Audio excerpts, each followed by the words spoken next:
Bonjour à toutes et à tous, salut la compagnie, comme je peux le dire sur d'autres vidéos, ici Jules Melon, mais pour un nouveau concept. Alors vous connaissez le monsieur là qui est là, voilà. Mais alors, on va parler cinéma, mais pas que. On va parler de plein de choses. On va surtout parler ici pour le premier numéro d'une nouvelle série de vidéos, Artretien, donc des entretiens autour de l'art au sens large, avec des personnalités artistiques diverses et variées. Eh bien, on va parler avec Nicolas Perrault, alias Nicolas, parce qu'en privé, évidemment, c'est pas, voilà, et ex-Artopolis, qui est aussi, alors, réalisateur, artiste au sens large, on va peut-être sortir aussi du terme uniquement réalisateur, parce que Nicolas, tel que vous le voyez là, il filme, il écrit, il fait la musique, il gère plein de choses, il joue aussi parfois. Et on va parler ensemble de, alors, ce qui est, au moment où on enregistre, ta dernière création, mais je crois que tu en as une autre là qui sort très très bientôt, donc ça va peut-être faire un lien d'ailleurs. On va parler ensemble de ton œuvre que tu considères la plus ambitieuse jusqu'ici, La planète cimetière, qui pourrait être un nouveau long métrage sur le papier, mais toi tu le considères un peu autre. C'est on va dire une œuvre artistique de plus de 2 heures où, évidemment, fictionnellement parlant, tu racontes l'histoire, pour faire simple, de quelqu'un qui est dans un vaisseau, voilà, qui est en mission vers la planète Cimetière, pas confondre avec cimetière, mais de toute façon c'est lié, pour voilà, continuer des expérimentations. Il va être un peu pris au piège par cette mystérieuse planète qui émet des ondes et des sons, et va se retrouver hanté peut-être par ses souvenirs, des souvenirs dans lesquels il aime bien se retrouver, lui qui est dans une solitude. Enfin, il y a une idée derrière, on développera après. Mais avant toute chose, avant de parler de cette œuvre en particulier, présentons Nicolas, voilà, tu fais des métrages au sens large, des œuvres artistiques au bas mot, en tout cas publiées sur les réseaux internet depuis au moins 2018 ou 2017, 2018 je crois, hein, ou 2019, pour Natura. Voilà, tu avais commencé avec Natura, ton premier court-métrage, on s'était connu comme cela. Présentation, du coup, en quelques mots, qui es-tu, Nicolas? Voilà, pour celles et ceux qui ne te connaissent pas. Qui je suis. Ben c'est ça, alors ça commence bien. Ah là là, oui. C'est philosophique. Aïe aïe aïe. Non, mais plus sérieusement, je suis quelqu'un qui a toujours voulu faire une pratique artistique. En fait, j'en faisais. Je faisais des ateliers enfants, je faisais des choses dans le cadre de ma vie privée, de la musique, de la peinture, des choses comme ça. Et en fait, il s'avère qu'au fur et à mesure du temps, j'ai développé, alors c'est vers, je pense, mes 14 ans à peu près, une passion pour le cinéma beaucoup plus importante. Euh, je regardais déjà des films avant, j'en connaissais plein avant, voilà. Mais il y a eu un, un amour du cinéma qui s'est développé vers vraiment mes 14 ans, où j'ai commencé à chercher des œuvres, en fait, mais chercher de moi-même. Alors qu'à l'époque, c'était pas forcément ça. C'était, je suivais ce qu'on me montrait, j'étais pas, voilà. Et plus tard, je crois que c'est vers mes 16 ans, 17 ans, j'ai déjà voulu commencer à faire des trucs, mais j'avais pas ce qu'il fallait. Je voulais commencer à faire des films, à faire des images, et j'avais pas ce qu'il fallait. J'avais pas de caméra, j'avais pas le matériel. Euh, j'ai mis de ça à côté. Après, j'ai fait du théâtre au lycée pendant un an. Et je sais que pendant cette période de théâtre, j'avais encore plus cette envie de faire du cinéma. Mais le truc, c'était qu'au lycée, j'étais à fond dans la musique parce que j'avais un groupe de musique. Donc ça a fait que ce projet de créer des images, c'est venu un peu plus tard, en fait, ça s'est décalé. En vérité, c'est venu lors de ma troisième année de fac. Les 2 premières années, j'avais un groupe aussi, j'avais encore un groupe. Mais j'avais des envies de faire des films. J'écrivais des trucs. J'écrivais déjà des trucs depuis. Ouais, bah, c'est vraiment à la fac que ça a commencé à se faire, que j'ai commencé à écrire des trucs, des projets. Notamment, vu que c'est l'objet de notre discussion d'aujourd'hui, notamment une ébauche de la planète cimetière, qui n'était pas la planète cimetière, qui n'avait pas les enjeux de la planète cimetière, mais qui avait même un concept, c'est-à-dire quelqu'un qui est dans une société dictatoriale et en fait, pour échapper au monde pollué dans lequel il vit dans une espèce de, de grands immeubles un peu type brutaliste, où il y a plein de gens, un peu comme Les Monades urbaines de Robert Silverberg, là, le bouquin. Et en fait, donc ce type dans son couple, il s'aime beaucoup, mais tous les deux, ils sont drogués aux images. Ils se droguent au passé, ils se droguent au voyage à travers un casque de réalité virtuelle. Donc ça, c'était un des premiers scénarios que j'avais écrit, qui n'a jamais été terminé, en fait, parce que j'ai un problème aussi, j'ai beaucoup d'idées, parfois, elles ne se font pas. Ce qui n'est pas forcément un problème parce qu'elles se nourrissent dans d'autres projets, en fait, elles deviennent d'autres projets, ce qui est le cas du coup de la planète cimetière. Et à partir donc de l'année où nous sommes rencontrés, c'est vraiment le moment où je commence à avoir une activité sur YouTube. Je fais un premier film parce que j'ai obtenu une caméra qu'on a acheté d'occasion, un petit réflexe Nikon, et c'est là où je commence à filmer. Je fais un film test, on va dire entre guillemets, c'est-à-dire que Natura, c'était un film test, c'était une sorte de documentaire sur la nature, en tout cas sur le petit monde de la nature, qui s'inspirait un petit peu de Koniskati sur certains aspects, sans pour autant en reprendre tous les aspects, parce que c'est quand même assez spécifique, Koniskati. Mais l'idée, c'était de montrer ça. Un ami avait composé la musique. Je ne composais pas encore la musique à ce moment-là, donc un ami avait composé la musique avec mes conseils, mes demandes, voilà, de comment il fallait faire. Notamment, ce qui était amusant, c'était que la musique, en fait, le court-métrage avait été monté avec la musique de Koniskatsi et une partie de la musique de Interstellar. Et ensuite, donc il y a eu plein de films. Il y a eu Mal, qui était mon premier film de fiction, avec le compositeur de Natura qui jouait le tueur dedans et qui avait composé une partie de la musique. Et j'avais composé une partie de la musique aussi. Donc il y a eu plein de choses, en fait, de plein de petites choses qui sont mises en place. Avec mes potes, je me suis mis à faire des trucs. Et après, il y a eu Mémoire du désespoir, qui est mon premier long métrage, qui a été quelque chose de beaucoup plus, qui a été un déclencheur parce que là, j'ai eu une autre ambition, c'est-à-dire que j'ai eu une évolution de style aussi. Et, en fait, c'était un film entièrement fait par moi-même. C'est-à-dire qu'il y avait 2-3 collaborations, mais majoritairement, c'était moi qui avais bossé. J'avais bossé tout seul sur le film. Je voulais tenter de faire un truc. Le film a les défauts du premier film. Le film a les défauts de quelque chose qui a été fait entièrement par quelqu'un seul, parce que c'est important de travailler en équipe.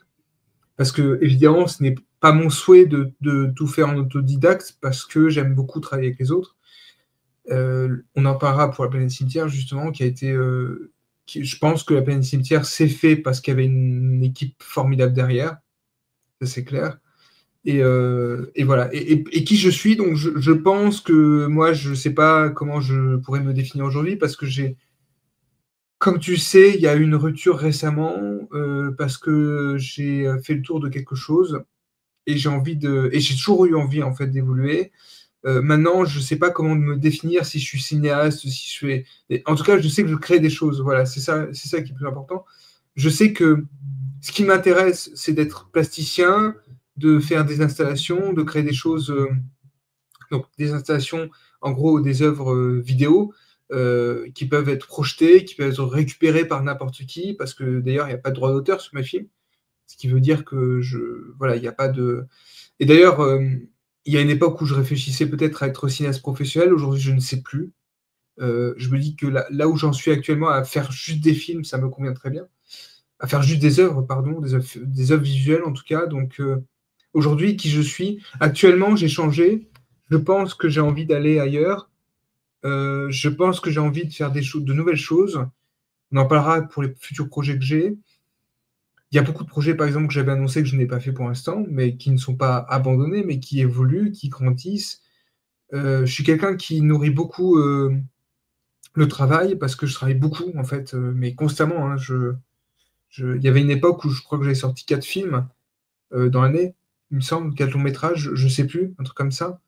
Et là, j'ai fait une pause parce que La planète cimetière a été un énorme projet à préparer, vraiment un truc assez gigantesque, que ce soit au niveau des finances et au niveau de la création du film. Mais on aura l'occasion d'en parler. Donc voilà, qui je suis? Je suis quelqu'un qui a besoin de créer, ça c'est clair. Qui ne veut pas forcément faire son métier, je ne sais pas encore. Moi, mon rêve, ce serait évidemment qu'on voit mes films dans un cinéma, ça c'est clair. Même si c'est pas forcément obligatoire que ça soit aussi dans la station de cinéma, parce que l'idée de les mettre sur YouTube, c'est aussi pour que tout le monde puisse les voir gratuitement et que ça soit des œuvres accessibles, parce que beaucoup d'œuvres ne le sont pas naturellement, et c'est important de pouvoir permettre aux gens de découvrir des choses comme ça. Que ce soit des... En fait, j'ai envie que ce soit des bouteilles à la mer un peu qui se perdent et qu'on retrouve plus tard, ou qu'on... Voilà, c'est pour ça que les vues, bon, je m'en fiche un peu, j'ai pas de... Non, moi, ce qui compte, c'est vraiment que ces œuvres existent, au moins qu'elles aient pu se faire, et puis que l'aventure ait pu être vécue, surtout. Du coup, un artiste au sens large. Voilà comment on peut te classer quelque part. Voilà. Enfin, pour moi, tu as toujours, enfin, depuis que je te connais, cette fibre artistique, elle se ressent. Elle se ressentait même quand tu parlais de cinéma, de toute façon. Mm. Tu essayais toujours de faire ce lien-là. Bon, alors, justement, la jeunesse du projet, tu as déjà un petit peu à moitié répondu. Alors, c'était un Ouais. projet, et ça se sent, un projet de longue date parce qu'on sent qu'il y a quelque chose qui a mûri derrière. Un projet aussi qui s'est probablement nourri des œuvres préalables. Si vous Voilà. connaissez voilà, Mémoire du désespoir, bien sûr, ou Temps, rappelle-toi, Temps aussi. Il y a cette idée, il y a rapport au masque, on y reviendra, enfin, quelque Ah oui, chose. c'est vrai. D'ailleurs, quand tu étais Oui. seul sur Mémoire du désespoir, si je me souviens bien, c'était toi l'homme à la caméra, même C'est moi factuellement. avec le masque, Voilà. exact. Là, justement, là, alors, hop, tu apparais dans le film, mais ça, on garde ça pour après. D'ailleurs, j'ai oublié de le préciser, il est mieux, mais à la rigueur, ça peut être intéressant dans les deux sens. Que vous voyez l'œuvre de Nicolas sur YouTube, il y aura un lien en bas, avant d'écouter l'entretien, mais écouter l'entretien et voir l'œuvre après peut être aussi très intéressant. Je pense qu'il peut y avoir un va-et-vient là-dessus. Et donc, la Oui. planète cimetière, en parlant de jeunesse du projet très ambitieux, où tu as dû débourser plus d'argent que d'habitude, hein, je crois savoir. Hein. En gros, si j'arrondis, le film a coûté presque 9 000 euros, à peu près. Et Presque. c'est quand même extraordinaire. Enfin, c'est peu dans le domaine, Oui. mais c'est peu, mais c'est quand même 9 000 euros. C'est 9 000 En euros. fait, ce qui a surtout coûté, parce que j'ai malheureusement pas pu payer pour l'instant les personnes qui ont travaillé sur le film, globalement, même si elles ne le veulent pas. Je leur ai dit un jour, je vous paierai, je vous le promets, je vous donnerai au moins quelque chose. Bon, on a au moins bien fêté tout ce tournage, et puis ils sont contents d'y avoir participé, et ça me fait plaisir. Et puis voilà, et puis c'était des amis, c'était comme d'habitude, c'est un peu une famille. Ce qui a coûté surtout, c'est parce que j'ai fait appel à une professionnelle en fait de l'effet spécial. Enfin, c'est pas quelqu'un qui est la personne Océane, hein, pour la nommer, n'est pas quelqu'un qui a travaillé dans les effets spéciaux. C'est quelqu'un qui fait qui génère des plans 3D, des visuels 3D pour l'architecture. Voilà. D'accord. Et en fait, c'est quelqu'un que j'ai rencontré dans le cadre de ma vie personnelle et professionnelle, que j'ai contacté parce que je voulais faire travailler un architecte, en tout cas quelqu'un qui a des notions d'architecture, pour créer le vaisseau spatial et les environnements du film. C'est la première fois qu'elle faisait ça. Elle s'est très bien débrouillée. En plus, le prix est particulièrement honnête parce que ça coûte très cher en fait de faire des effets spéciaux en vérité. On choisit, c'est jamais trop la facilité finalement de faire des effets spéciaux, parce que c'est ce qui coûte toujours le plus cher quand on veut faire des films de ce genre-là. Donc 7 000 euros en gros d'effets spéciaux, un peu plus d'effets spéciaux, c'était très raisonnable. Et donc en fait, j'ai fait appel à elle, donc c'est ça qui a coûté le plus cher, et ça donne le résultat qu'on connaît aujourd'hui. Et le scénario en tant que tel, parce que tu as rédigé quelque chose, on le sait en écoutant le film, en voyant le film, on sait que tu as rédigé. Mais Ah est-ce ouais. que du coup, sur l'écriture en tant que telle, est-ce que c'est quelque chose que tu as eu du mal à finaliser, par exemple?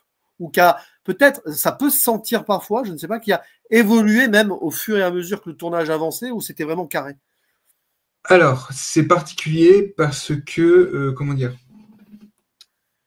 déjà, il faut que j'explique comment est né ce projet, parce que j'ai parlé précédemment d'un ancien projet, mais c'était pas la seule raison de la création de ce projet. C'est un pur hasard. C'est quelqu'un sur Twitter qui a parlé d'un projet d'école, de fac, d'école de cinéma, je crois, au Japon, de Ryosuke Hamaguchi, qui était un élève de Kiyoshi Kurosawa à l'époque, cinéaste que j'aime beaucoup. Et j'aime beaucoup Hamaguchi pour ce que j'en ai vu. Et en fait, c'était un projet étudiant de faire Solaris, donc le livre de Stanislas Lem et le film aussi de Tarkovsky et le film de Soderbergh, c'est important, on en reparlera. Et là, ils font un film, en fait, une version de Solaris, avec très peu de budget, avec quasiment pas de décor, et je crois avec quasiment pas de dialogue, un truc comme ça. Je crois que c'est ça. Le film n'est pas accessible parce que ça doit être un film étudiant qui s'est perdu dans les limbes des films d'étudiants. Et en fait, c'est ça qui m'a donné envie de faire ça. Et c'est-à-dire que lorsque j'ai vu cette idée-là, je me suis dit, bah, tiens, pourquoi pas faire ma version de Solaris, sachant que j'aime beaucoup le Tarkovsky est un de mes films préférés, j'aime beaucoup le livre, et j'apprécie pas mal quand même le film de Soderbergh, surtout depuis que j'ai redécouvert. Et depuis que je me suis rendu compte que mon film penchait plus du côté de Soderbergh que du côté de Tarkovsky, mais on en reparlera. Et donc voilà, le film se naît comme ça.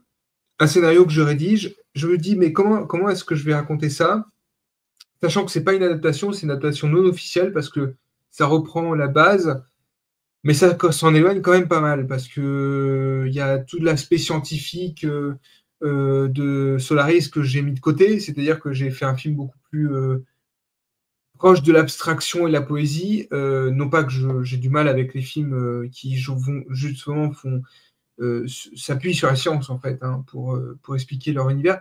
Mais moi, je voulais vraiment faire quelque chose qui s'inscrit dans ce que je fais d'habitude, c'est-à-dire que le fantastique n'est pas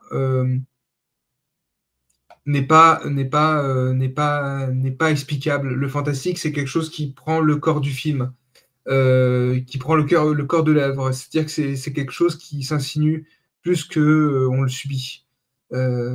C'est discret, en fait. Et Oui. c'est pour ça que je n'explique pas. C'est exactement, d'ailleurs, ça faisait partie de ces catégories, entre guillemets, là, des questions que je voulais te poser. Adaptation de Solaris sur la base, mais c'est bien plus que cela. De toute façon, tu en sors très vite. Évidemment, il y a l'idée du fantôme dans le vaisseau, le fantôme de la femme passée, etc., qui aussi a pu inspirer un autre réalisateur dont on parlera, dont on a déjà parlé, dont tu viens de parler aussi, d'ailleurs, en tant que plus professeur là, dans cette histoire. D'ailleurs, c'est petite parenthèse, tu as presque ressuscité ou fait à ta manière un Lost Media ici. J'aime bien. Tiens, t'es la première personne à me le dire, mais j'aime bien l'idée parce que. C'est Feldupien, voilà. C'est vrai, mais oui, c'est vrai. Enfin, c'est une idée de travail derrière qui, voilà, tu es parti sur quelque chose qui a disparu et tu t'es dit, bah, je vais le faire moi avec mon truc à moi. Et du coup, ça va revenir, même si c'est pas, évidemment, il y aurait peut-être très peu de liens entre les deux œuvres, mais c'est intéressant. Indirectement, tu as fait le Lost Media d'Hamaguchi ici. Mais ça serait intéressant que ce grand réalisateur japonais tombe sur ton œuvre et qu'il sache que c'est indirectement lui qui t'a inspiré. Voilà. Ça me ferait plaisir. En plus, je n'ai pas remercié dans le générique parce que c'était pas la. Parce que oui, mais je voulais que ça soit caché, que ça soit un peu. C'est Lost Media. C'est ça. Oui, mais c'est vrai, je voulais, parce que après j'ai remercié des artistes plutôt de ma famille dans le générique, mais c'est vrai que je n'ai pas pensé bêtement à remercier Hamaguchi, mais peut-être parce qu'il y avait quelque chose de nécessaire, en fait, du fait que ça soit caché. Mais j'aime bien l'idée que ce soit un Lost Media, parce que c'est vrai que, du coup, oui, on peut voir ça comme ça, oui.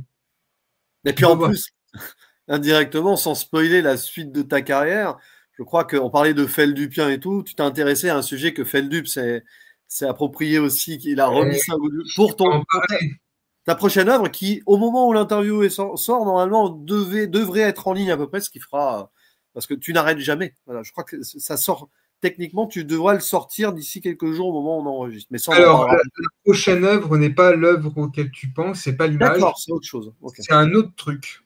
Voilà, mais bon, voilà. Bah, là, T'es parti pour enchaîner plusieurs œuvres en 2025. Mais sachant que précision, alors on en reparlera tout à l'heure, j'ai pas trop, mais sachant que je suis en train de travailler sur plusieurs trucs en même temps. Ah bah, c'est bien d'ailleurs, ça permet de faire des croisements même des fois. Il se peut des fois qu'une idée prévue pour un projet bascule sur l'autre. Parce que j'ai jamais autant filmé en fait. Hein. J'en ai partout.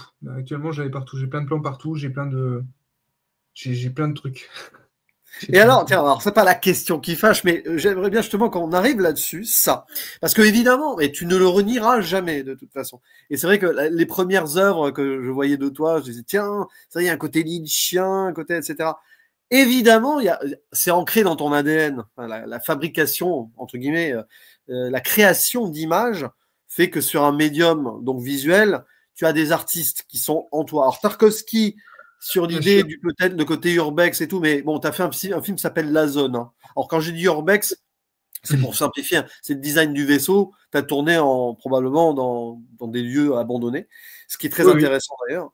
Bon, Tarkovsky un peu, mais tu en sors justement de l'idée du Solaris, etc. Mais bon, là quand même, Kiyoshi Kurosawa, on peut le dire. En plus, c'était à fond dedans quand tu as vraiment créé la planète cimetière. Kiyoshi Kurosawa, si je peux trouver un plan, parce que j'ai quelques images dans la banque. Moi en plus, récemment, on a parlé de rétribution ensemble. Si je me trompe pas, vous avez, par exemple, ici, un exemple au hasard, mais c'est magnifique. C'est magnifique. D'ailleurs, est-ce que c'est toi le chef opérateur aussi? Et non. Voilà, parce que là, il y a un travail. C'est ça qui est merveilleux. C'est ça qui m'a. C'était en fait, si tu veux, j'ai fait revenir le chef-op de VRL, mon ami Tristan, qui vit à Paris, qui fait des études de cinéma dans je crois que c'est une faculté qui spécialisée dans le documentaire. D'ailleurs, on a pu l'entendre dans un épisode de Documenton, l'émission animée par notre ami Thierry de Pincin et Margot. Marie-Berg, je crois, à chaque fois j'ai du mal à prononcer, j'ai peur d'écorcher, mais en tout cas, Tristan, donc on peut écouter dans ces millions, Tristan a bossé avec moi sur le film en tant que chef-op, c'était sa caméra, puisqu'on a tourné avec une caméra Blackmagic 4K, donc tout est le film est en 4K en fait, hein, voilà, c'est aussi le gap technique voilà, qu'il y a dans le film, c'est vrai que c'est mon œuvre la plus ambitieuse. Et c'est vrai que bon, c'est merveilleux quoi. Après, je me suis occupé d'étalonnage par contre. Donc les plans, en fait, les plans étaient en RAW, c'est-à-dire qu'ils étaient sans couleur. En gros, le RAW, on a quasiment plus de couleur. Enfin, c'est un peu gris, c'est un peu grisâtre. Il y a une espèce de côté pastel. C'est très particulier. Donc voilà. Et effectivement, ça a été un plaisir de bosser avec lui parce que on a tourné ce film en 4 jours. Voilà. C'est peu. C'est peu, et c'est un film de 2 heures. Il doit y avoir, j'imagine qu'il doit y avoir même des rushs pour le montage, ça n'a pas forcément été. Je ne sais pas si ça a été. Ah, bien sûr. Après, la majorité des rushs tournés de fiction, on va dire, sont dedans. Les rushs qui n'y sont pas, c'est des trucs comme des plans de coupe pour les séquences de casque virtuel. Il y a des trucs en IA que j'ai pas utilisé, simplement parce que ça me convenait pas. Mais on en parlera plus tard. Et donc voilà. Mais oui, je n'ai pas été seul à filmer. Voilà. D'ailleurs, je n'ai quasiment pas filmé dans mes souvenirs. Et ça aussi. Ce moment-là, qui est la rupture, il fait partie de la rupture, avec l'eau qui se verse en inversé. Ça aussi, important, ça aussi, il y a quelque chose sur le travail de l'eau et des miroirs hein, chez Kurosawa. Ouais, bah ça, pareil, il faut savoir que c'est pas une idée de moi. D'accord. Bah, c'est bien, ça. Enfin, l'idée de l'eau, c'est moi, mais la création artistique, visuelle de ce verre, en fait, c'est parce qu'il y a eu du verre cassé dans le lieu abandonné où nous avons filmé, c'était un hôtel pour le vaisseau. Et pendant qu'on tournait une scène, il y a mon actrice principale qui joue le fantôme, qui a construit ce truc-là. Et je lui dis, bah, je trouve ça merveilleux, on va le filmer. C'était pas prévu dans le scénario. Une sorte de kaléidoscope. Voilà, ouais. Et bah, puis, On pensait que ça serait un truc qui pourrait créer une espèce de bascule, effectivement, émotionnelle. Oui. Voilà. Et puis bon, cette influence-là, alors attends, il faut que je retrouve des images, parce qu'il y en a plein. C'est pas facile de manipuler StreamYard. Mais alors, c'est pas la première fois, si on connaît ton. Mais ce travail-là, bon, c'est vrai qu'on peut penser au fantôme japonais, vaguement. On va dire, bon, tu peux penser à l'homme sans visage de Miyazaki aussi, peut-être sur le travail et tout. Mais c'est pas la première fois que tu as cette obsession du masque qui renvoie à quelque chose. Bon, on parlait de l'homme à la caméra un petit peu, mais il y a aussi de mémoire le visage tend avec la pendule aussi que tu avais utilisé. Et puis, je sais plus si c'était peut-être aussi dans Mémoire du désespoir avec le sorte de carton aussi sur la tête. Enfin, voilà. Cette idée du masque hein, au sens large. Là, c'est un masque à souvenir, hein, pour faire simple, ou un casque à souvenir. Là aussi, ça a dû coûter un petit peu cher, hein, ce design quand même, non au passage, il y a je sais pas, parce que c'est assez intéressant. La fabrication du truc a dû être passionnante aussi. Alors, pareil, c'est un peu particulier. C'est en fait quelque chose qui a été créé. Alors, le masque en tant que tel m'a pas coûté excessivement cher. Je crois qu'il m'a coûté à peu près dans les 80 euros, quelque chose comme ça, ou 50. Donc, c'est pas énorme. Mais la création, c'est moi qui m'en suis occupé après, parce que le masque était tout fait avec les espèces de dioles là. Par contre, c'est la coiffe qui est c'est un parapluie en fait. C'est génial. Et je voulais. Alors oui, tu parles d'obsession des masques, effectivement. Il y a toujours eu une obsession des masques. Chez moi, depuis tout petit, en fait, c'est un truc très vieux, notamment pour une certaine passion globale pour les gens masqués. Bah, les super-héros, les monstres, les carnavals. Donc, il y a plein de choses qui entrent en compte, beaucoup d'éléments en fait. Voilà. Et c'est tout ça qui fait que le film, encore aujourd'hui, voilà, s'inscrit dans cette continuité de films avec des masques, parce que j'essaie d'avoir au moins un masque dans chacun de mes films, au moins un. Au moins un. Celui-là, ça c'est. Ah oui, ce plan, ouais. Ce plan, ouais. C'est vrai on est assez fiers, en fait, on est assez fiers du rendu de ce truc-là, parce qu'à chaque fois, j'ai toujours peur, vu que je fais ça avec zéro moyen, j'ai toujours peur que ça devienne un peu trop kitsch, en fait. Comme la fin de Temps, c'est un peu la limite, la fin de Temps avec l'homme qui a la tête d'horloge, mais bon, ça faisait son effet. Mais ouais, le masque, c'est quelque chose qui m'intéresse beaucoup. Et puis bah là, effectivement, tu as raison de le montrer, mais bon, c'est une citation directe du masque japonais, du monstre japonais. Bon, il y a quelque chose voilà, de clairement lié à ça, sachant que c'est une séquence où il est question de réincarnation.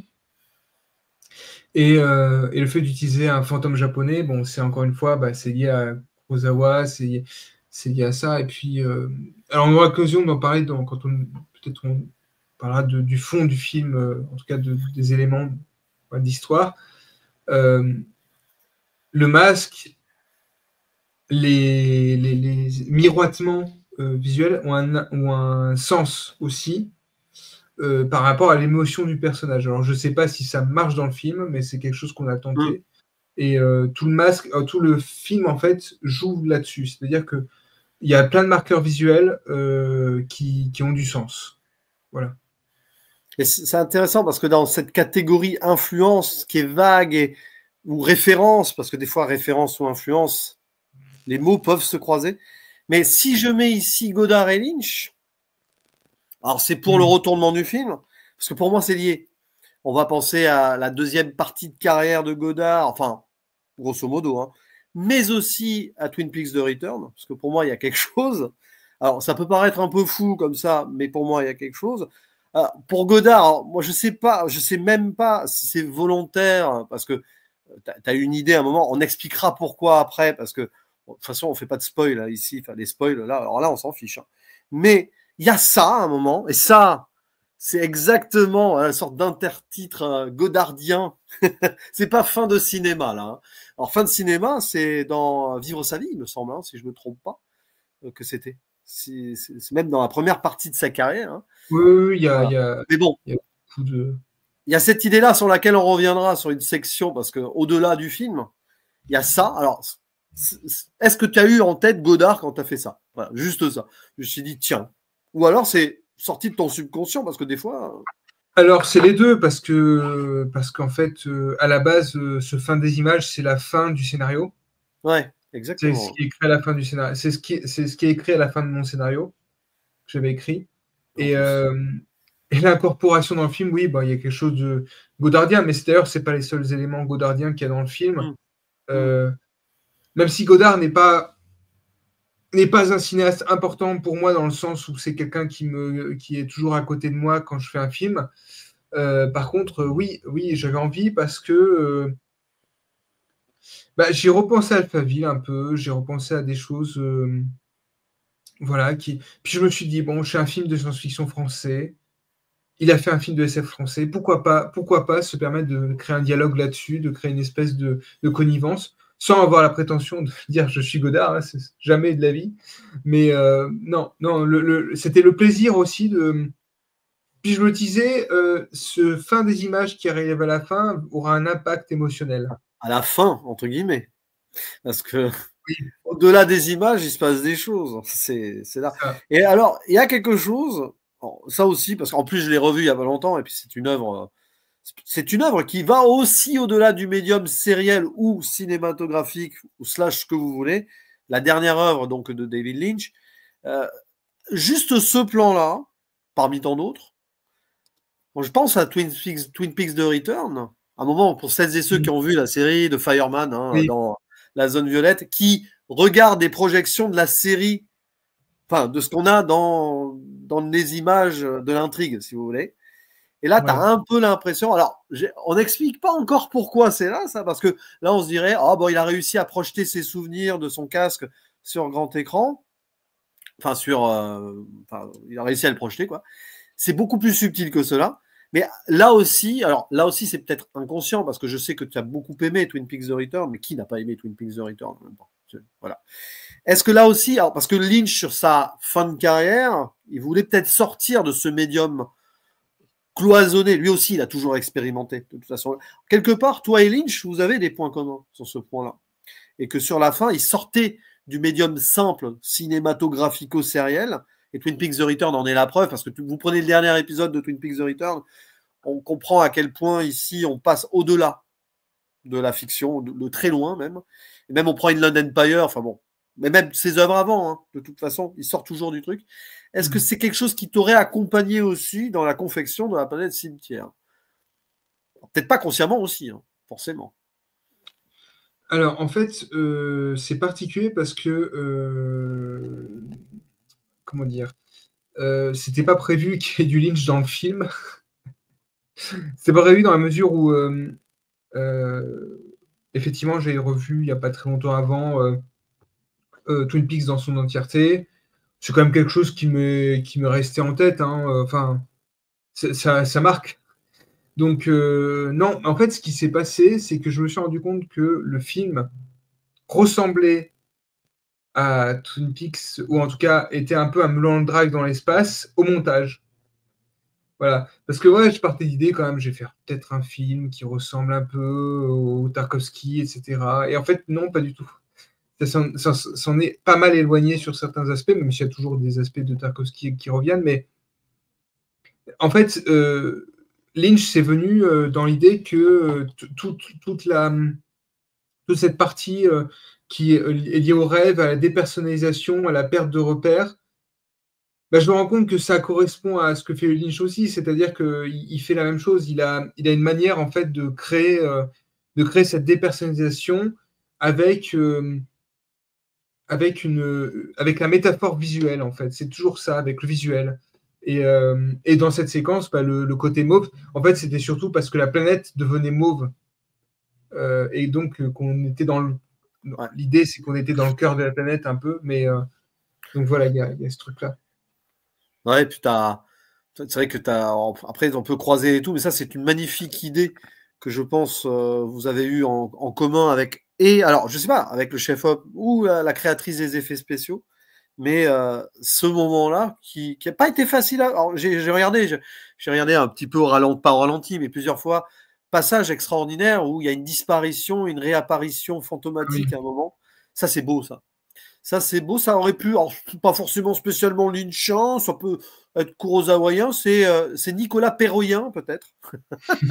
Non, mais il y a quelque chose de magnifique, parce que là, on le voit pas, parce que c'est une image fixe, ça parle sur la durée du plan, mais il y a un corps au sol qui disparaît en même temps qu'il y a cette version éthérée qui s'en va. C'est un petit peu le let go, comme on dit d'ailleurs en anglais, la Mm. remords du fantôme, peut-être, à un moment. C'est la mort après la mort, peut-être, je ne sais pas, c'est particulier ça, mais on en parlera peut-être dans le fond après du message. Si message il y a, est-ce qu'il y a un message au final? Voilà, ça, c'est une autre question. Mais ça aussi, Mm. c'est magnifique à mettre en place, ça, comme effet spécial. Alors aujourd'hui, on a des outils pour faire des choses miraculeuses, hein, on est d'accord. Mais là, il y a une magie qui se passe sur ce plan-là. Avec d'ailleurs un autre changement de couleur de la planète. Hein. Oui, oui, oui, c'est progressif, oui. Alors, cet effet, pareil, c'est un effet traditionnel, c'est-à-dire que c'est juste un plan long, un plan fixe où on voit la personne qui s'en va et on superpose les deux pour faire cet effet de... Alors, il faut savoir que ça, c'était pas prévu non plus, c'est moi qui, au montage, j'ai choisi de faire, parce qu'en vérité, ce plan-là qu'on voit, c'est juste l'actrice qui sort du champ pour que plan suivant puisse se faire. Et en fait, je me suis rendu compte que la manière qu'elle allait de partir était tellement, je sais pas, il y a quelque chose qui marchait que voilà, j'ai choisi de faire cet effet-là. Euh, En fait, je suis parti de toutes les petites choses que l'on ne voit pas forcément et qu'on ne garderait pas forcément quand on fait un film. Mais là, je me suis dit, bon, bah, il faut le faire. Il faut le faire parce que ça fonctionne, quoi. C'est d'autant plus cohérent que bon, le fait qu'elle s'en aille comme ça, vite, on va passer à l'autre plan et tout, c'est la confection du film, et que la confection du film elle-même rentre dans la diégèse de l'œuvre à un moment. Donc, finalement, ça va avec. Finalement, dans l'idée, voilà. Bon, évidemment, alors, on en a déjà plus ou moins vaguement parlé, mais on va peut-être faire un peu plus de... Parce que pour moi, il y a une autre chose de très importante dont on n'a pas encore évoqué la teneur ici. Alors, je vais enlever... Voilà, il faut enlever en même temps les petits trucs. C'est important, voilà, pour nous remettre ici. Et alors, évidemment, il y a un triptyque. De toute façon, tout va avec. Dans une confection d'œuvres cinématographico-visuelles, tout joue, tout a une répercussion sur tout. Mais il y a un travail, on peut commencer là-dessus, sur le son. Évidemment, le son de la planète, parce que c'est une planète qui émet un signal, et de ce signal naît des images, ou plus que des images d'ailleurs, des présences, enfin une présence en particulier. Le travail sur le son, toi-même, tu es compositeur, Stratov hein, d'ailleurs, hein, c'est ton nom d'artiste musical, et tu as composé la musique, évidemment là. Mais au niveau des sound design, par exemple, le sound design de la planète, parce que ça, j'imagine que tu as samplé des petits bruits et tout, Mm. c'est assez, pour le coup, c'est très enivrant et pour le coup, il y a une vraie hantise quand on écoute ça. On peut, des fois, Mm. il y a des scènes où je me concentrais limite que sur le son. Enfin, il y a quelque chose qui te happait au-delà même de ce que tu voyais, quoi. Mm. Mm. Alors déjà pour parler de bon, la création sonore, c'est moi qui suis derrière en fait globalement. Euh, Cela dit, ce son-là, c'était pas prévu non plus parce qu'en fait c'est la musique, c'est la voix de l'actrice principale euh, D'accord. qui a fait le générique de fin. Et en fait, le générique de fin, c'est la voix qu'on entend, c'est moi qui ai isolé la voix du morceau et j'ai modifié pour faire cette espèce de voix fantomatique féminine. Voilà. Et en fait, je me suis rendu compte que ça marchait tellement bien, que ça allait tellement bien avec la logique du film finalement, que bah, j'ai gardé cette idée-là. Et au fur et à mesure, on s'est rendu compte que ça marchait quoi. Ça fait un truc vraiment de presque de, oui, de fantomatique, mais en même temps, on dirait un pleur, quelque chose comme ça. C'est assez particulier, quoi. Le chant des sirènes aussi. Je pensais au chant des sirènes qui Oui, oui, oui, attirait. exact. Voilà. C'est la planète, Ouais. enfin, c'est le bruit qu'émet cette planète. C'est un petit peu, oui, ça, on préfère une sorte d'Odyssée d'Ulysse aussi qui est appelé. Parce qu'on parlait en off du prochain film de Christopher Nolan, justement, ça tombe bien. Voir s'il y aura un sound design sur ce moment-là dans le film de Nolan, j'imagine que oui. Mais il y a cette idée d'appel, là, qui est un appel à la fois merveilleux sur le papier, parce que ça lui régénère ça lui régénère la personne perdue, mais c'est aussi un poison. Ça aussi, on en parlera après. Et alors, évidemment, ce son-là, les compositions sonores aussi, musicales. Et alors, les décors, attends, on en parlait avant, parce qu'il y a un décor qui est informatique, enfin un décor. C'est à la fois décor et effet spécial.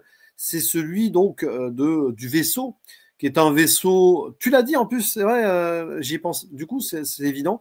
L'aspect, alors un peu brutaliste. Oui, c'est un immeuble, en effet. c'est ça. Et du coup, d'où l'aspect urbain qui revient tout le temps. L'aspect urbex, l'aspect urbain. Ce design-là, est-ce que c'est toi qui aurais dessiné le schéma pour la créatrice ou c'est venu un peu de ses idées? Oui, j'ai dessiné après. Alors, c'était quelque chose d'assez brut, ce que j'avais fait. Ah bah, ouais. Mais en fait, après, en fait, on s'est mis d'accord sur la forme, etc. On a travaillé ensemble là-dessus. Elle a fait des propositions. Elle est grandement partie responsable du résultat. J'avais trouvé que en fait, ce qu'elle proposait était le parfait compromis entre ce que je voulais faire à la base et le final. Voilà. Bon, à la base, ça ressemblait plus à une espèce de bateau. Elle a repris l'esthétique de la coque pour le dessous, là.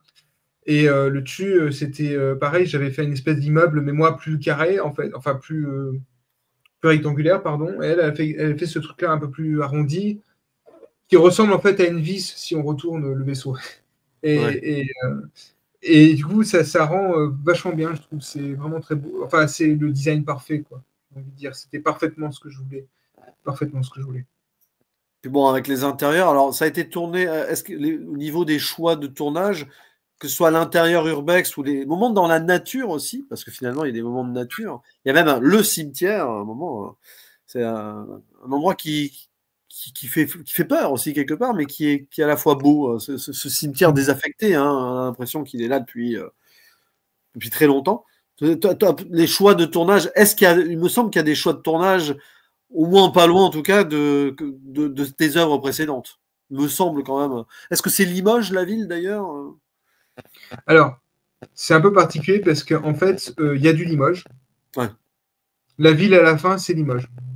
Ouais, voilà. Tout le passage dans la ville, c'est Limoges. Le vaisseau spatial n'est pas à Limoges, il est proche de. Alors, je n'ai pas donné le lieu parce que c'est un lieu urbex, mais il est proche de l'Auvergne. Il est presque à la sortie de. En fait, il est presque à la sortie de Vienne et se situe, je crois même que ça se situe dans l'Auvergne. Donc, c'est un hôtel abandonné qui en fait a été un des moteurs de l'écriture du scénario, tout simplement, parce que c'est un ami qui m'a montré ce lieu-là. Puis je me suis dit, ben, là, c'est parfait, c'est exactement ce qu'il nous faut pour le vaisseau, en fait, pour l'intérieur du vaisseau. Parce qu'il y a ce côté.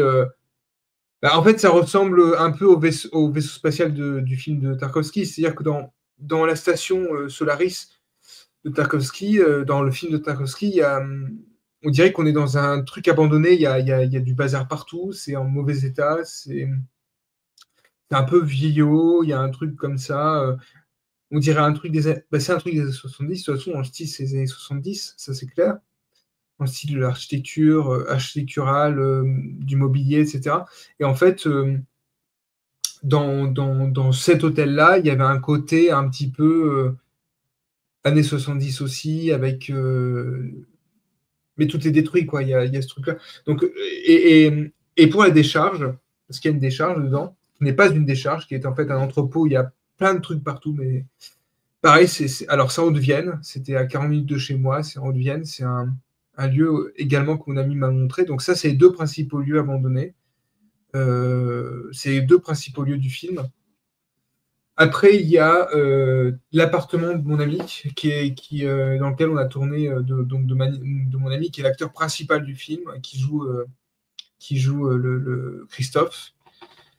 Et en fait, ça, c'est chez lui. Voilà. C'est-à-dire qu'on a remodelé son appartement et on en a fait un un appartement de vaisseau. Voilà. Et, et pour ce qui est du cimetière, c'est un cimetière abandonné qui est en Corrèze. Donc on est quand même dans la même région, même cercle en fait. Ça nous a permis pour le tournage, ça nous a permis d'être très efficace en fait, hein, parce que si tu veux, on a fait une première journée, on a tourné d'abord dans la décharge, ensuite on a tourné dans l'hôtel, et puis après on a tourné dans le cimetière abandonné. Donc on a vraiment bien avancé quoi là-dessus. On a eu de la chance.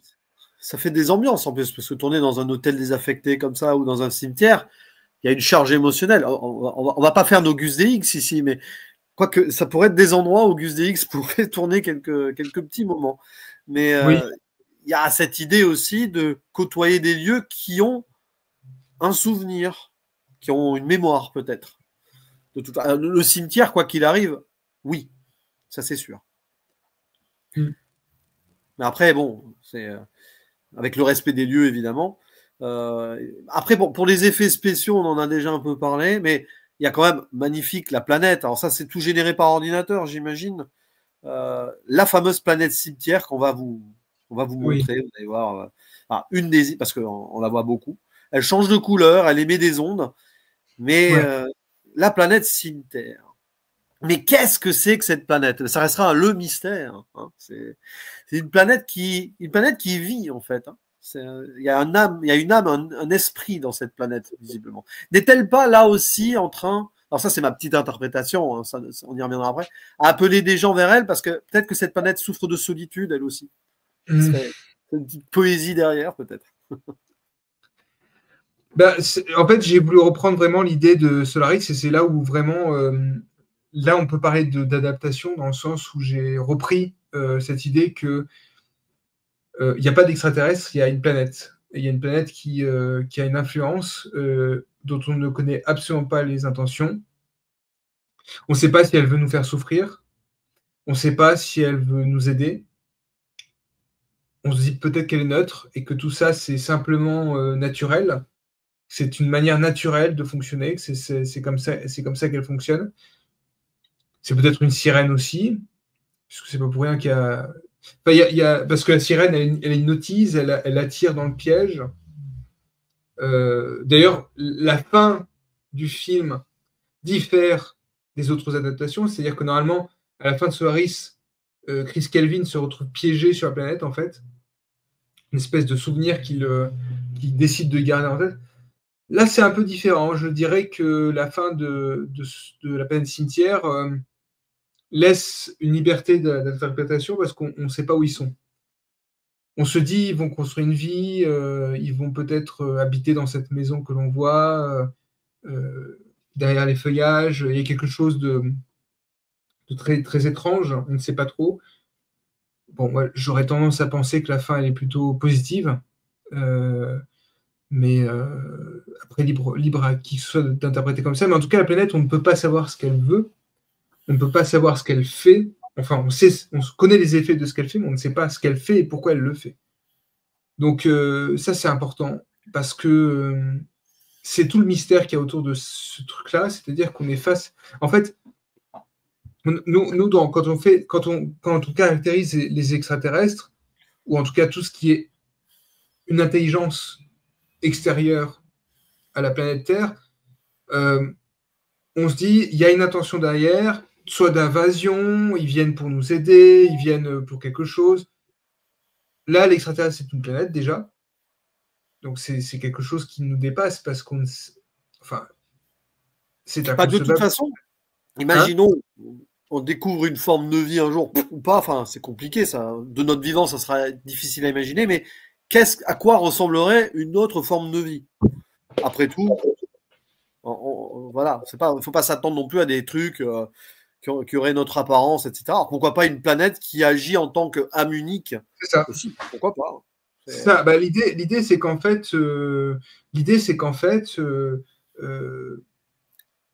est face tout simplement à quelque chose. En fait, on est face à. Le truc, c'est que je reviens à ce concept-là, c'est nous, on veut absolument des réponses, mais en fait, on en revient au méandre personnel du personnage au final. Pardon, tu m'as dit, excuse-moi.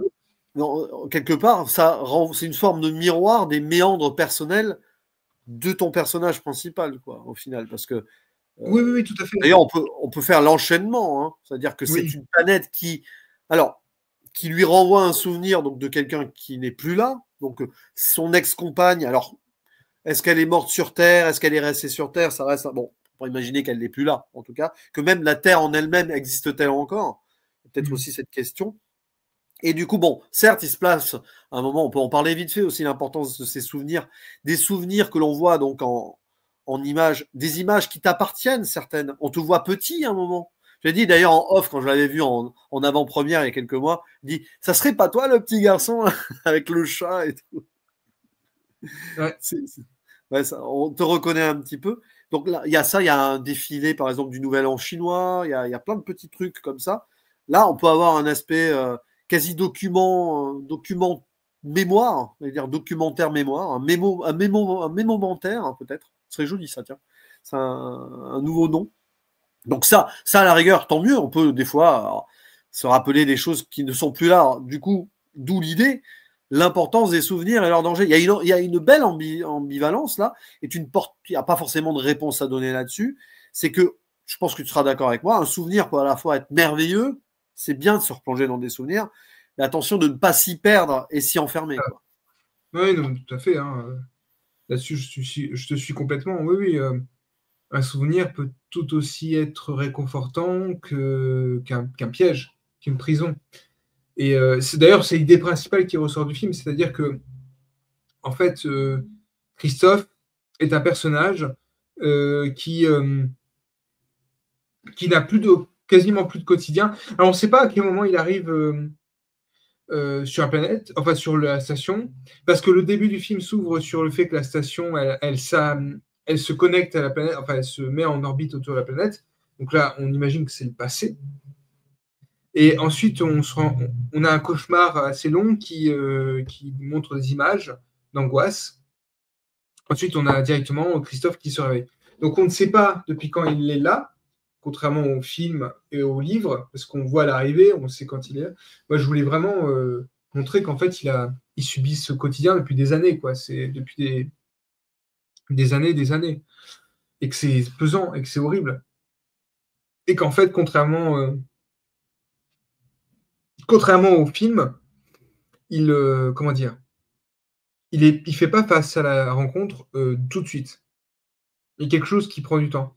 Et, euh, et entre ce temps-là, il y a cette merveilleuse invention qui est le masque de souvenirs, qui est le masque qui permet de voir des souvenirs, euh, qui, euh, qui empêche, euh, qui empêche, euh, qui l'empêche d'avancer en fait, hein, tout simplement. Il est complètement dans le. En fait, il est obligé de voir ça pour pouvoir vivre, parce que son quotidien, c'est de boire des bouteilles d'eau, enfin des bouteilles d'un liquide qui permet de le nourrir, en fait, il y a pas de nourriture, c'est vraiment la nourriture du futur. C'est-à-dire que moi, j'ai imaginé ça comme on a, comme on est dans la crise comme on est dans la crise des matières premières dans le monde, comme on est dans la crise de tout ce qu'il y a de la production, comme il y a le gaspillage, tout ça, je me disais, bah, de toute façon, on est sur la planète bleue, qu'est-ce qui nous restera? Il nous restera que l'eau. Et l'eau, on sera en capacité d'en créer de synthèse. C'est d'ailleurs ce qu'on sait déjà faire, si je dis pas de bêtises. Donc, euh, voilà l'idée de ce quotidien qu'il vit, où il lit aussi, parce qu'il y a une bibliothèque, mais c'est un quotidien de robot quasiment. Il y a plus. En fait, sa seule manière de sortir de son truc, c'est de voir ses souvenirs. Et c'est là où j'en reviens à une influence assez importante pour le film, c'est quand même After Yang de Konoga, qui est un film qui montre un robot qui se nourrit de souvenirs pour comprendre, en fait. Enfin, on se nourrit des souvenirs d'un robot. On enquête sur les souvenirs d'un robot pour comprendre ce qu'il a vécu. Et on voit quasiment que des souvenirs. Mais là, c'était un peu la même idée. En fait, lorsque j'ai fait le montage des séquences de souvenirs, j'avais la musique de Sakamoto dans la tête et les séquences de souvenirs d'After Yang, ça c'est clair. Ouais, Donc quelque voilà. part. C'est vrai qu'After Yang, c'était un film qui était assez étonnant dans le paysage récent cinématographique. Et Ouais. quelque part, on aurait pu penser presque aussi indirectement à une sorte de still life dans l'espace, face à la solitude et tout. Mais Jason Que, bon, ça aussi, fait partie de ces réalisateurs qui sont intéressants. Voilà. D'autant plus que Jason Que, tiens, on en parle, c'est un cinéaste qui expérimente et qui vient d'expérimenter avec une œuvre qui sort au-delà d'un simple médium cinéma aussi, avec les Feux sauvages, une des grandes sorties de l'année d'ailleurs. Mais avant d'arriver à... Parce qu'à un moment, la sortie du cinéma ou la fin des images, on en parlait tout à l'heure, il y a quelque chose qui peut faire d'ailleurs dans une forme de transition ici. Alors, l'utilisation de l'intelligence artificielle en 2 temps, parce qu'en fait, il y en a une intradiégétique d'intelligence artificielle, qui est l'ordinateur de bord, là dont je vais vous montrer ici par exemple un petit extrait.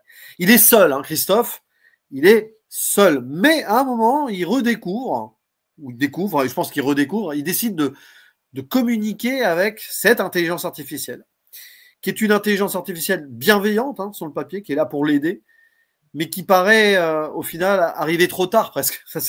Il y a une forme presque, il y a une forme de réconfort, mais un réconfort qui est presque trop tardif. Et d'ailleurs, on voit bien que Christophe, il n'a pas envie d'y croire. C'est intéressant. Il n'a pas envie de croire en cette intelligence artificielle qui pourrait l'aider.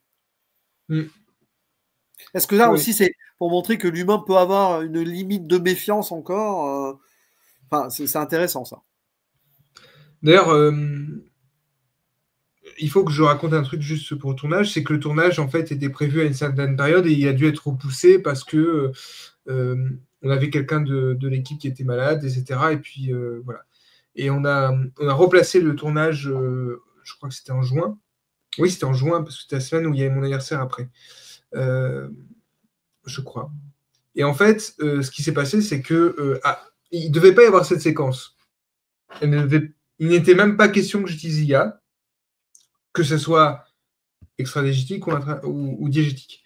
Et en fait, et c'est marrant, mais c'est en discutant avec un ami, Pam, que nous connaissons tous les deux, avec Pierre, qu'en fait, l'idée d'utiliser l'IA ça me donnait envie. Ça me donnait envie de le faire parce que ça se prêtait dans le film, sachant que là, comme tu dis, c'est un moment où il y a un dialogue, un vrai dialogue, mais un dialogue sourd et muet. Et en fait, c'est un échange entre donc Christophe qui demande à l'intelligence artificielle du vaisseau des explications, des aides. Et ça ne fait que renforcer la solitude. Parce qu'en fait, c'est pour aussi démontrer que les IA ne sont pas... Elles ont leur rôle à jouer, elles ont leur intérêt dans l'exécution de certaines tâches, mais tout ce qui concerne l'humain, c'est pas trop ça. Et c'est le cas parce que cette IA, alors j'ai utilisé ChatGPT, cette IA, elle ne fait que répondre automatiquement en reprenant des éléments de ces questions et en lui suggérant ce que tout le monde suggérerait de manière plate et pragmatique. Et c'est pour ça que j'ai laissé en fait les hésitations, les temps d'hésitation à l'écriture, les moments où il y a des fautes. Il y a des fautes qui ont été conservées volontairement parce que c'est pour montrer l'agacement émotionnel du personnage au fur et à mesure de ses réponses. Ça se voit, c'est vrai que c'est génial l'idée que tu fasses durer le truc. Justement, on le voit, l'hésitation, il revient en arrière et tout. Puis l'IA, bam, elle te balance le gros pavé en réponse d'un coup. C'est vrai qu'il y a une froideur de dialogue, il y a une distance dans le dialogue. Et c'est passionnant à voir, justement. Et en fait, cinématographiquement, c'est la première fois que je vois ça. Enfin, dans une œuvre comme cela, c'est la première. J'ai jamais vu ça dans un film. Alors, Bonello l'a peut-être fait dans Coma. J'ai un doute. C'est possible. Parce que je sais qu'il a traité de ça à un moment, mais je suis pas sûr. Je sais plus Coma, mais oui, c'est possible. Bonello aurait été capable de le faire, ça, par exemple. Mais bon, voyez La Bête de Bonello, par exemple. Voilà. Mais c'est autrement. Ça n'a pas grand-chose à voir avec La Bête ici. C'est intéressant. À part peut-être l'aspect dystopique au sens large, si vous voulez. Mais cette idée est très bonne. C'est-à-dire qu'à un moment, alors évidemment, ça peut paraître long, hein, mais tu sens que c'est tellement inscrit dans la diégèse. Et en fait, c'est la force pour moi de La Planète Cimetière, hein, c'est que on se met à la place du personnage. C'est-à-dire que c'est une œuvre qui te met dans l'œuvre. Enfin, tu vois ce que je veux dire, quoi. Tu ressens, que ce soit par le son, par ça, par des détails, quoi. Je pense que c'est ce que tu as voulu transmettre aussi, je pense. Et puis cet aspect futuriste qui est déjà notre présent, parce que ça, finalement, ce que tu montres là, c'est aussi potentiellement notre présent. On n'est Oui, plus parce dans que 2001, c'est plus 2001 Odyssée de l'espace, là, c'est c'est ça, vrai. c'est ça. C'est ça. Et en fait, j'ai pensé à 2001 forcément. J'ai pensé. Alors, il faut savoir d'ailleurs que l'esthétique de l'IA, parce que tu l'as pas montré, mais en fait, qui ressemble à une espèce de bloc noir avec des filles qui sortent, qui est complètement bidouillée, comme si elle était. Et en fait, le personnage a une espèce d'oreillette, de casque audio qui fait que sa communication, il l'écoute en fait. Nous, on n'entend pas ce que dit l'IA, mais ça sous-entend que lui, il entend en fait, et qu'il entend les réponses, et c'est comme ça. Et c'est ça, il y a tout un truc de. euh, En fait, on est devant un dispositif de communication à l'extrême, c'est-à-dire il y a tous les éléments de communication possibles. En fait, on est face à l'incommunicabilité totale. C'est-à-dire qu'il y a plus du tout d'échange de paroles, il n'y a rien. C'est le vide, la solitude. C'est marrant parce que c'est presque du post-Antonioni, voilà, qui aimait bien l'incommunicabilité. Ah oui, oui, exact, oui. Oui, S'il avait fait du oui, cinéma SF, il n'a jamais fait de SF, Antonioni, enfin, de mémoire, je crois pas. mais il en est Mais pas loin à chaque ouais, fois. enfin, oui, il y a des moments où on sort pour des blow-up ou Zabriskie Point, il y a des choses. Ça Dans sort. le désert rouge, il y a Oh ce oui, plan séquence avec le robot qui n'arrête pas de ouais, tourner, c'est de vrai. retourner. Il y a ce truc-là qui est qui est, Et puis, qui est vraiment une métaphore. l'intelligence artificielle, parce que bon, intradiégétique, enfin, à la Oui, fois intra et extra. Alors, j'ai oui, choisi une image parmi d'autres, hein. C'est marrant parce que oui. j'ai Ah, c'est marrant. c'est l'intelligence artificielle du cauchemar. C'est-à-dire qu'en gros, les scènes de cauchemar de notre personnage principal, tu as choisi de les générer en intelligence artificielle en mettant des mots-clés, hein, j'imagine, pour qu'ils ressortent. Alors, il y a des images de futuristes vaisseaux, de cauchemars, de cimetières aussi, évidemment. Et la question, c'est, alors, parce que ça, c'est un débat qui est actuel, et même là, au moment où on enregistre, actuel, l'utilisation de l'intelligence artificielle, etc., dans la création. Mais là, on est dans un cas où tu as le créateur qui décide sciemment d'utiliser l'intelligence artificielle pour sa création. Moi, j'adore l'idée, hein. Mais là, est-ce que ça t'est venu vraiment comme une sorte de bah, ouais, allez hop, je le fais, ou ça s'est installé cette idée sur le tard? Est-ce que c'était pour toi vraiment une logique C'est absolue? Alors, c'est venu dans le cadre de la discussion que j'ai eue avec Pam. C'est venu aussi parce que il faut que je sois honnête, c'était un peu une manière provocatrice de rentrer dans le débat. Parce Bah, que moi, c'est bien. j'ai une position un peu particulière sur le débat. Ah, mais Euh, on a nos débats ensemble on a nos sur. débats dessus ensemble, bien C'est très sûr. sain, et c'est très sain de débattre sur l'intelligence artificielle, Ah surtout oui, de oui, nos. mais il faut. Ah, il Et puis, faut. je pense que d'ailleurs, la meilleure manière d'en débattre, c'est de faire des films, en fait, Ouais. là-dessus. Mais c'est pour ça que je me suis permis de le faire. L'IA, en fait, est venue parce que je voulais. En fait, c'est venu parce que je me suis mis à relire des livres de science-fiction avec des couvertures rétro, des livres de C. Clarke notamment.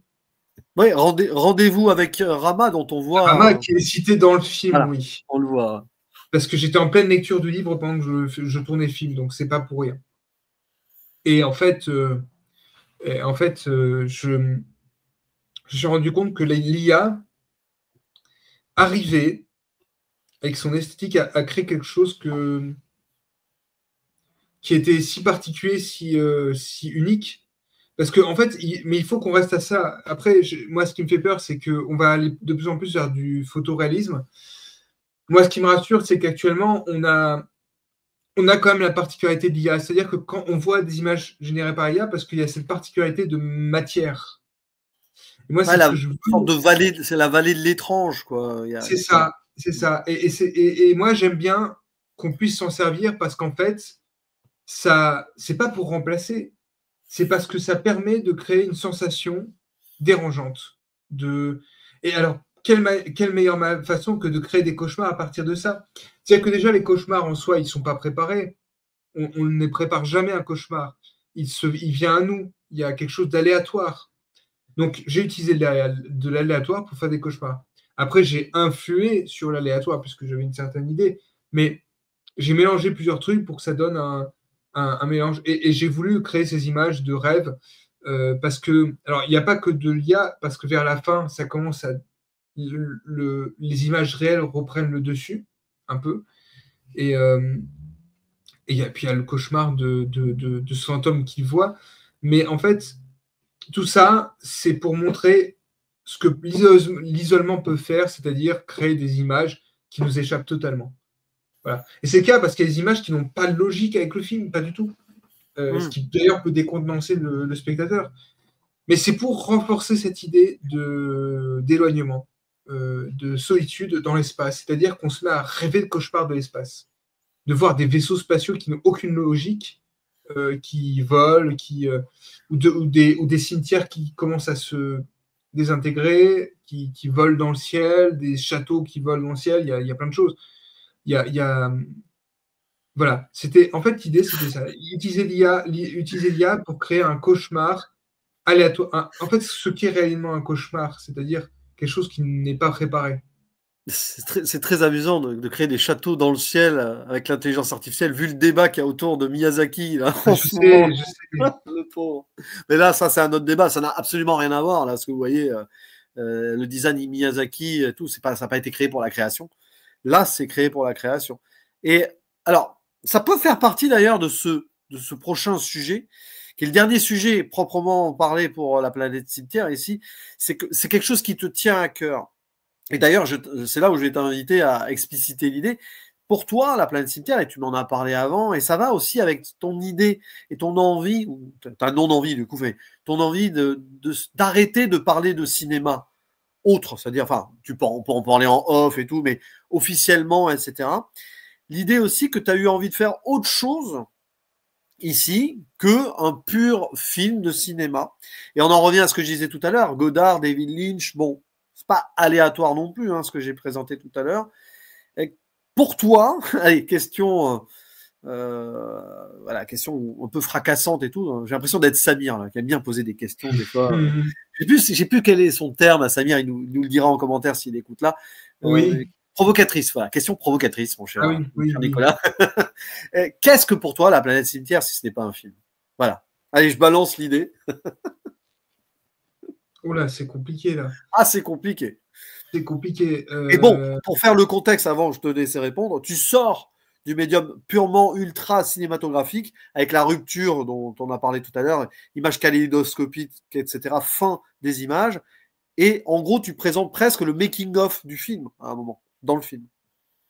Oui, exact. En fait, La planète cimetière, c'est une œuvre pour moi qui mélange plusieurs possibilités, qui essaye de sortir un petit peu de la narration classique, qui essaye de sortir un petit peu des fondements classiques du cinéma, qui est une œuvre qui me ressemble, en fait, tout simplement. Mais c'est surtout une volonté d'embrasser vraiment la vision du personnage. Et cette séquence, justement, de tournage, qui est une idée que j'ai eue pendant le film, qui était dans le scénario. Enfin, l'idée était un peu dans le scénario, mais elle n'était pas aussi radicale. En fait, c'est parce que j'ai eu envie de jouer avec cette perte de réalité, tu vois, et que la réalité, en fait, le personnage se voyait lui-même. Et après, il faut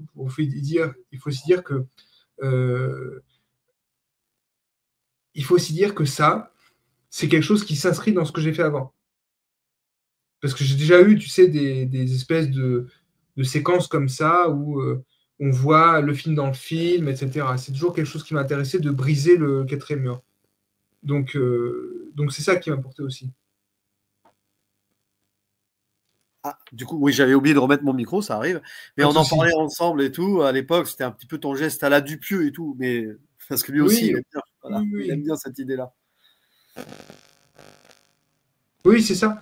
En fait, si tu veux, cette séquence-là, c'est parce que j'ai demandé aux gens de filmer les séquences avec un portable ou avec une autre caméra pour que ça puisse servir au montage. Et en fait, je me suis rendu compte que l'idée était la meilleure manière de montrer cette déréalisation, cette perte de réalité, cette perte cette perte de connexion au réel du personnage. C'est-à-dire que ça marchait bien, et surtout que l'idée qu'il se retrouve dans un monde où il se voit lui-même, et il entend le scénario, parce qu'il y a le scénario qui est lu par ma voix, avec moi-même qui apparaît dans le film. Donc il y a ce truc-là, et puis ça permet vraiment de créer une distance, quoi. Puis moi, j'aime bien ça, créer une distance avec l'ensemble, avec tout l'ensemble du film. C'est-à-dire qu'à un moment, il faut rappeler aussi ce que c'est-à-dire que c'est des images créées par des gens, et que ces images-là, elles sont là pour créer une sensation, un sentiment, une émotion. Et puis d'ailleurs, c'est le moment où le personnage décide plus ou moins, enfin, de se laisser aller, limite de retrouver sa compagne à la mort. Hein. Il y a une idée il y a une envie de suicide du personnage principal.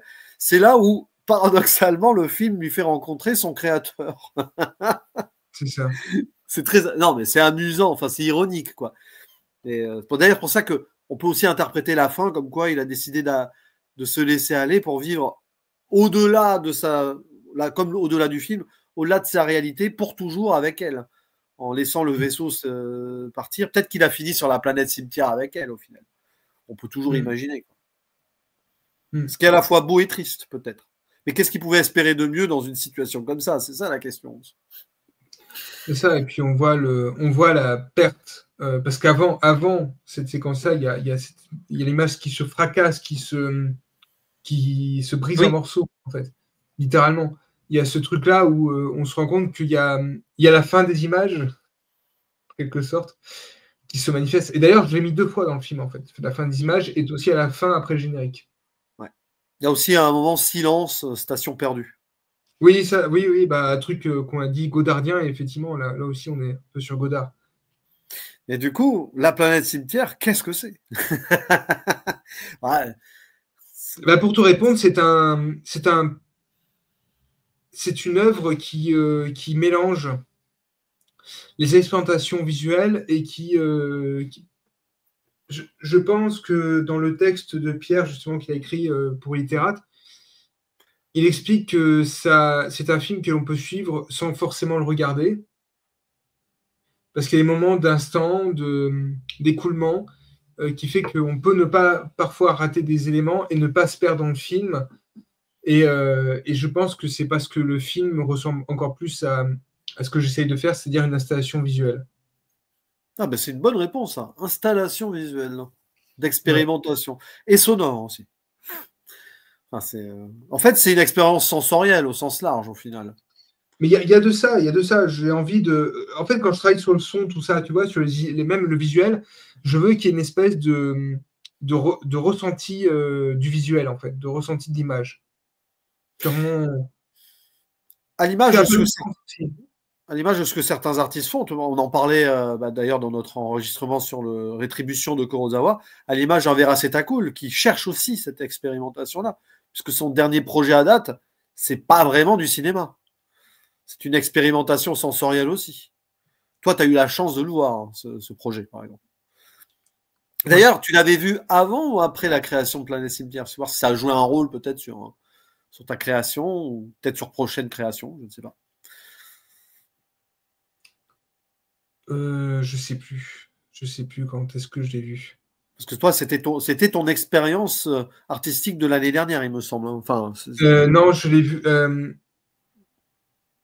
La Conversation with the Sun, je l'ai vu après. Après, ouais.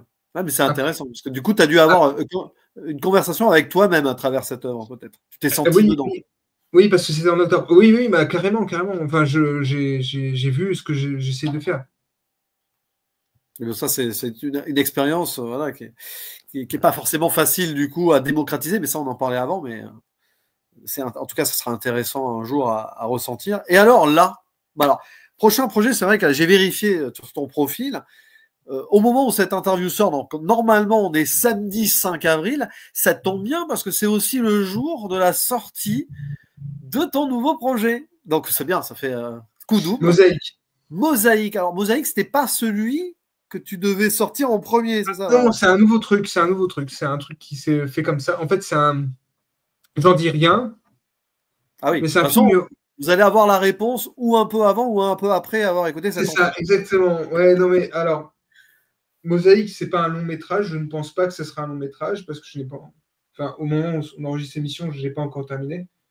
Donc, j'ai atteint quand même pas mal de minutes, hein. Ça va être assez long. Mais c'est un film fait à partir de stock shots, c'est-à-dire d'images tournées et de plans tournés que j'ai tournés comme ça. Parce que je filme comme ça parfois, hein, de manière assez naturelle. Et c'est ça, en fait, le truc. C'est que c'est un film qui cherche à, qui cherche à jouer sur le mélange d'images.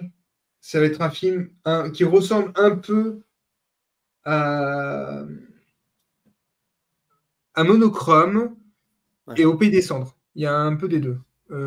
Ça va être ça. Ça va être très particulier, en fait. Un collage, en fait. Quelque chose d'un mélange. C'est un collage artistique, en fait. Oui, c'est un collage. Ça va être un collage. Mais mosaïque, parce qu'en fait, il va y avoir un procédé que je n'ai jamais vraiment utilisé qui va apparaître dans le film. D'accord. Il faut laisser le suspense. On va avoir visuellement la réponse très très bientôt. Alors, vous devriez avoir la réponse avec le titre. De toute façon, mosaïque. D'accord. Oui. Et tu as un autre projet de long métrage. Enfin, il y a un autre projet. Alors, il y a. Est-ce que ça sera un long métrage ou est-ce que ça sera encore autre chose? C'est ça la question. De toute façon, c'est une création artistique au sens large. Alors, en fait, il y a l'image, qui est un projet que je tourne actuellement avec ma compagne, qui est bientôt terminé, je crois qu'on a déjà 2 heures de rush, un truc comme ça. Il y a encore pas mal tourné, mais qui est un film qui s'inspire des Backrooms. Ouais. Voilà.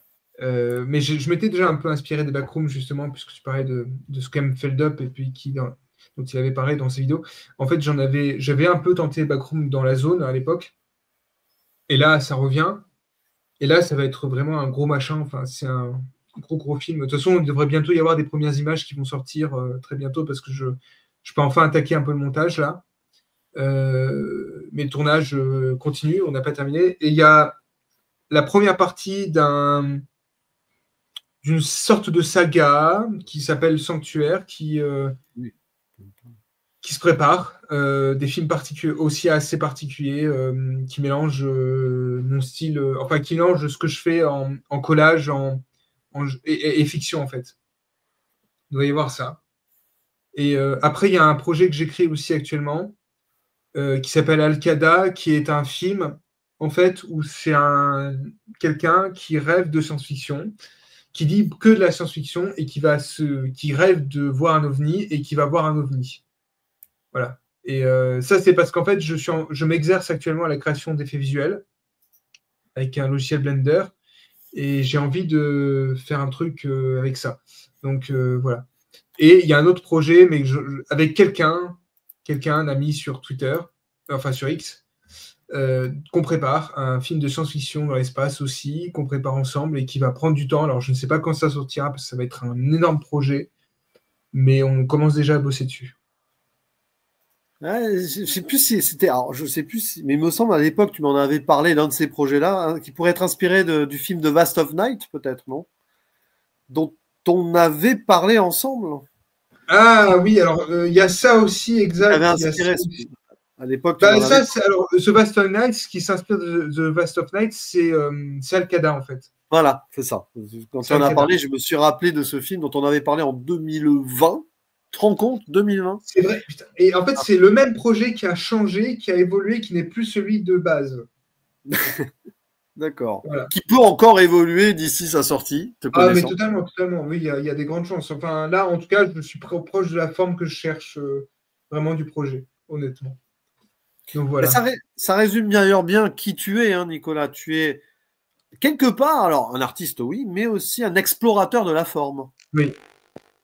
Peut-être que on peut aussi te qualifier d'explorateur artistique. C'est-à-dire qu'après tout, tant qu'on est là, autant explorer et tenter des choses. Hein. Oui, tout à fait. Parce que le temps passe, on en parlait encore récemment, le temps passe, on voit des gens autour de nous changer, disparaître, on rencontre de nouvelles personnes, on change d'endroit, etc. Tout à fait. D'ailleurs, on pense évidemment fort à Peggy, une nouvelle fois, parce que Oui, moi aussi, parce que voilà. Je pense à elle profondément parce qu'elle voulait voir La Planète Cimetière. Ouais. Elle n'a pas pu le voir et c'est un de mes plus grands regrets parce que je sais qu'elle attendait avec impatience ce film et j'aurais aimé qu'elle puisse le voir. Voilà, mais je pense à elle. Je pense à elle avec ce film-là et avec les futurs films aussi parce que oui, d'ailleurs, il y a autre chose, c'est que je vais tenter de travailler sur un de ses projets abandonnés. Voilà. Peggy, c'est ce que j'ai dit dans une lettre que j'ai écrite à la famille. J'ai tenté d'y travailler parce qu'elle voulait faire un projet sur la maltraitance sur le massacre des personnes en situation de handicap sous le Troisième Reich. Ouais. Et ça, c'est un truc et d'ailleurs, je devais bosser avec elle sur ce projet, en fait, à la base. On devait travailler ensemble dessus. Ça ne s'est pas fait, malheureusement, mais cela n'empêche pas de faire ce projet-là et de voir comment il va évoluer. Il faudrait que je repense à ce qu'elle voulait faire, que je reprenne des documents, plein de choses. Voilà. Mais c'est prévu de travailler dessus. Et donc, pensez à Peggy et aussi on salue au passage, on les a cités, hein, Samir, Pam, Pierre et d'autres personnes qui se passeront probablement par ici. Et ben, c'était un plaisir d'ouvrir donc ce nouveau cycle de vidéos en tant que compagnie. Enfin là, c'est au-delà des vidéos, des entretiens avec ex-Artopolis. Voilà, pour Artretien. Il y a une boucle, c'est très, très amusant. C'est bien art retenu. Voilà, on s'est entretenu parce que voilà, l'art retient, parce que l'art se retient. C'est aussi ça qui est intéressant. Ça fait un peu punchline. Hein, j'ai l'impression d'avoir payé quelqu'un dans la pub de 50 000 € pour avoir ce slogan, mais non, pas du tout. Non, mais c'était un plaisir parce que Nicolas, voilà, de toute façon, on fait pas de mystère, on se connaît, on est amis. Mais au-delà même, voilà, moi j'ai suivi tes créations depuis presque le début. On voit l'évolution et l'évolution, elle est pertinente, elle est prometteuse et elle laisse des traces. Voilà. Merci beaucoup. Depuis Natura, hein, je m'en souviens, on avait beaucoup parlé à l'époque. C'est comme ça qu'on a commencé vraiment à parler. Parce que moi-même, j'avais fait un petit peu mon Natura à un moment en me baladant. Voilà, mais l'importance des images, l'importance des souvenirs, de la mémoire et l'importance de l'avenir aussi. C'est important, c'est un tout. Donc, on vous invite en commentaire. Bon, je mettrai évidemment le lien vers ta chaîne et sur ta chaîne, il y a tous tes métrages. Merci. Collaboration, partage, comme tu as dit, toi, l'idée de droit d'auteur, peu importe. D'ailleurs, tu serais même pas contre que quelqu'un utilise tes images pour sa création. Non, voilà. Non, même mes musiques, c'est déjà le cas d'ailleurs. On se sert de mes musiques avec mon accord, évidemment, on vient vers moi. C'est Michael, non? C'est pas Michael qui avait utilisé tes musiques? Oui, Michael fait souvent ça. Il y a aussi Romain Rimbaud pour son premier court-métrage. Et on prépare moi, un autre. Je suis pas là pour de toute façon, je m'en fous qu'on récupère mes images parce que j'ai pas de mal à en piquer moi-même, donc je sais pas pourquoi je les laisserai pas aux autres. On sample les idées et on fait quelque chose à nous. Exactement. Merci en tout cas Nicolas, et donc allez voir son travail sur sa chaîne, La Planète Cimetière et le reste, et les prochains. Et voilà. Donc, et peu importe l'ordre d'ailleurs, après tout, ça se suit. Et on se retrouve pour d'autres aventures, parce qu'il y aura probablement d'autres choses. Voilà. Bien sûr. C'est toujours en off. Et pour ma part, d'autres entretiens. Alors, attention, hein, je ne promets pas de faire ça genre mensuellement et tout. C'est à l'envie, à la possibilité. Mais j'ai déjà peut-être des idées pour d'autres entretiens. C'est toujours fascinant et passionnant de discuter avec des gens. Voilà. Quoi qu'il arrive, hein, qu'on parle d'un film ou de la création d'une personne, c'est toujours intéressant. Qu'on parle d'ailleurs de n'importe quel sujet, ça peut être passionnant. En tout cas, merci Nicolas. Merci à toi. Et on vous dit à très bientôt et à la prochaine. À très bientôt. À la prochaine. Ciao.